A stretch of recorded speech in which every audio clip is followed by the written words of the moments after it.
With the homelessness issue, that's something that really intrigues me. Number one, what do you think it was that caused? You said it in the past 10 years, it became a much bigger issue. What was it that happened 10 years ago that led to that? So 10 years ago, we entered a period of austerity where the government cut all the budgets, hence why I was made redundant.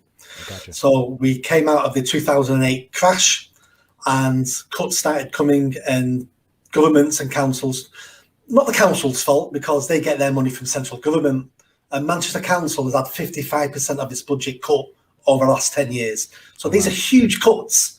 So they had to make some real difficult choices. So a lot of the funding to the small charities who'd be working with vulnerable people all got cut.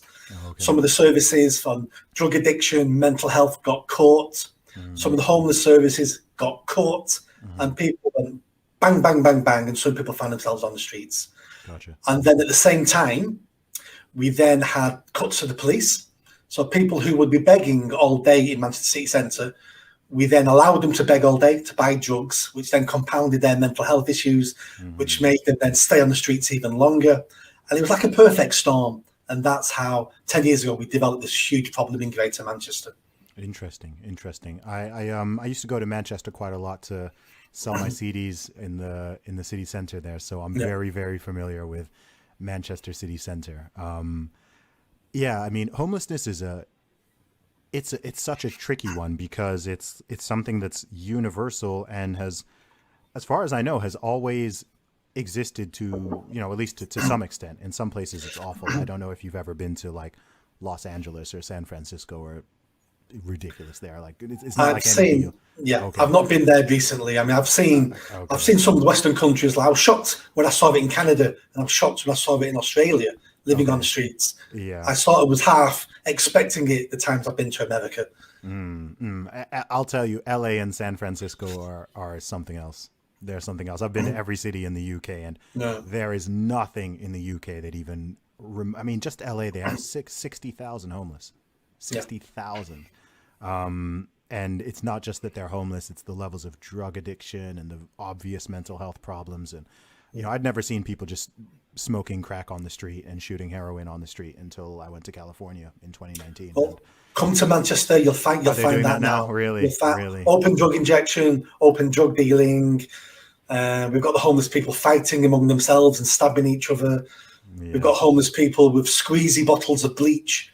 Yikes. Because it's a defensive weapon that if you come near me, I'm going to squeeze this bleach in your face. Yikes. So the violence inside this group is horrendous, and we need to save them from themselves as well. I get you. Okay.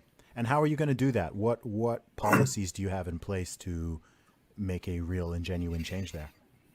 So the first thing I'll do is we need to crack down on begging, because begging funds the drug addiction.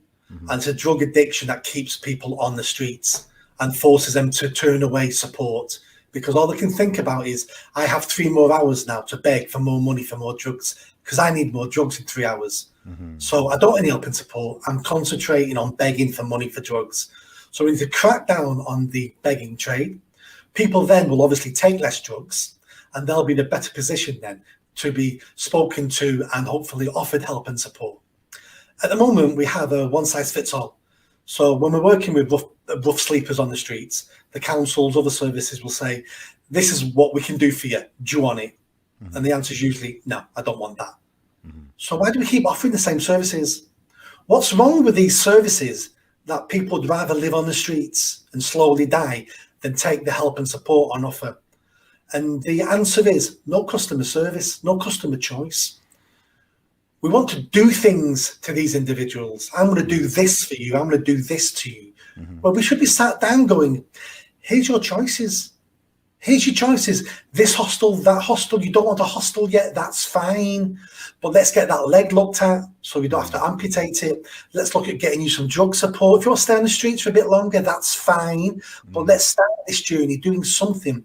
Give you some choices.